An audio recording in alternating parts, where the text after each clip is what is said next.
Okay, I am reading the New American Bible, Book of Judith. This is the introduction.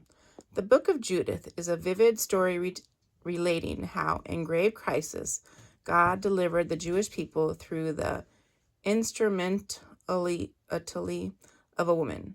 The unknown author composed this edifying narrative of divine providence at the end of the second or the beginning of the 1st century BC. The original was almost certainly written in Hebrew, but the Greek text shows so much freedom in adapting from the, Septuagint, the language of older biblical books, that it must be regarded as having a literary character of its own. And it is this Greek form of the book, accepted as canonical by the Catholic Church, which is translated here. Saint Jerome, who prepared with some reluctance a Latin text, everything is moving. A Latin text of Judah, based his work on a secondary Aramaic text available to him in Palestine, combined with an older Latin rendering from the Greek. The long hymn of chapter 16 he took in its entirety from that earlier Latin text.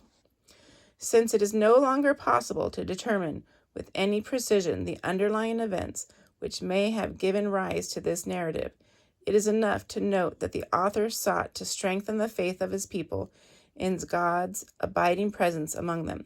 The Book of Judith is a tract for difficult times. The reader, it was hoped, would take to heart the lesson that God was still the master of history, who could save Israel from her enemies. Note the parallel with the time of Exodus, as God had delivered his people by the hand of Moses, so he could deliver them by the hand of the pious widow Judith.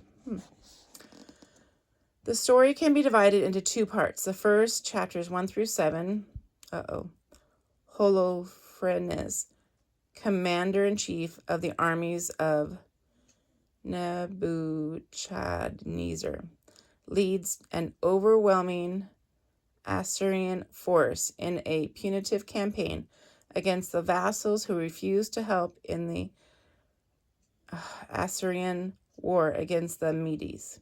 The Jewish people stubbornly resist the enemy at Bethula, guarding the route access to Jerusalem.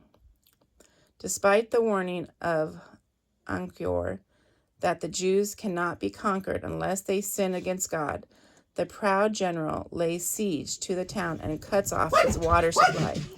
After a siege of 34 days, the exhausted defenders are desperate and ready to surrender.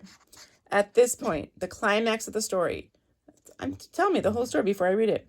Judith, the name means Jewess, appears and promises to defeat the Assyrians.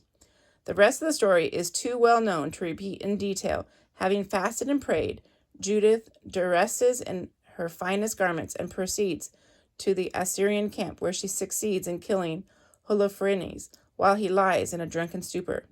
The Assyrians panic when they discover this, and the Jews are able to rout and slaughter them. The beautiful hymn of the people honoring Judith is often applied to Mary in the liturgy. Any attempt to read the book directly against the backdrop of Jewish history in relation to the empires of the ancient world is bound to fail.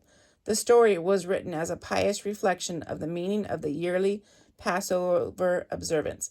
It draws its inspiration from the Exodus narrative and from the texts of Isaiah and Psalms, portraying the special intervention of God for the preservation of Jerusalem. The theme of God's agent as the hand of this providential activity, reflected of old in the hand of Moses and now in the hand of Judith, is again exemplified at a later time in Jewish synagogue art. God's hand reaching down from heaven appears as part of the scene at Dura Europos in paintings of the Exodus, of the sacrifice of Isaac, and Ezekiel's valley of dry bones. The book of Judith is divided as follows. 1. Peril of the Jews. 2. Deliverance of the Jews. And 3. Victory. Okay, as you can see, I am not a professional reader. And you can see the book going up and down with my breath. I'm just trying to get some reading done. And this is where I've decided to start, in Judith. Okay, first time. Here we go. Peril of the Jews. Chapter 1. War against the Medes. It was the 12th year of the reign of Nebuchadnezzar, the king of the Assyrians, in the great city of Nineveh. At that time, Arphaxad ruled over the Medes in Ecbatana. Around this city he built a wall of blocks of stone, each 3 cubits in height and 6 in length. He made the wall 70 cubits high and 50 thick. At the gates he raised towers of 100 cubits. That's pretty tall, with a thickness of 60 cubits at its base. The gateway he built to a height of 70 cubits, with an opening 40 cubits wide for the passage of his chariot forces and the marshalling of his infantry. Then King Nebuchadnezzar waged war against King Arphaxad in the vast plain in the district of Rageh.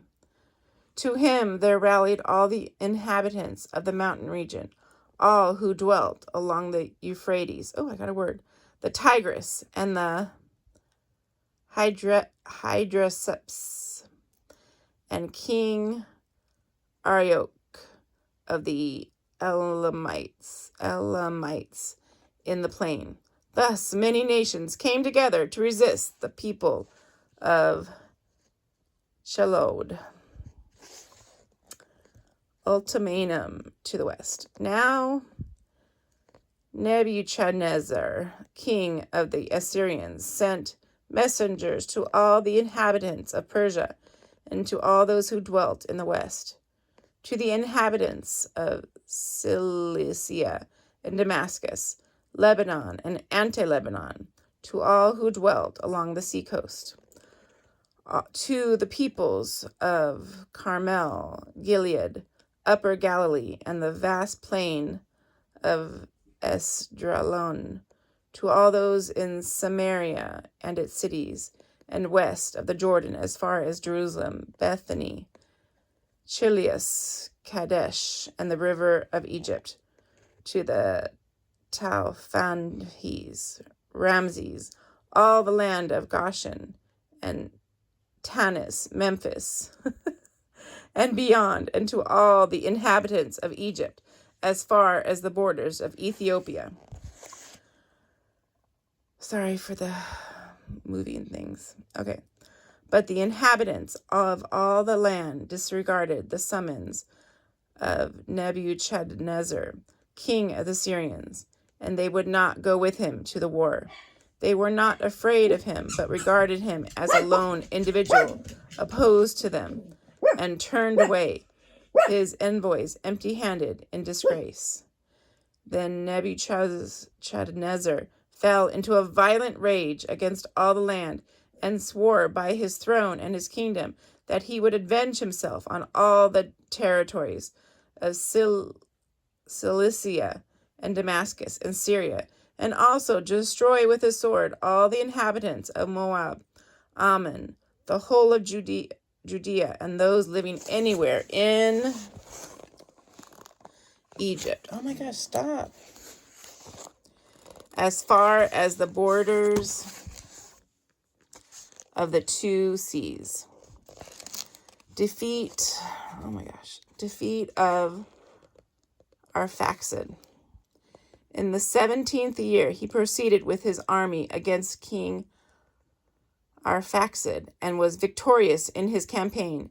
He routed the whole force of Arphaxad his entire cavalry, and all of his chariots, and took possession of his cities.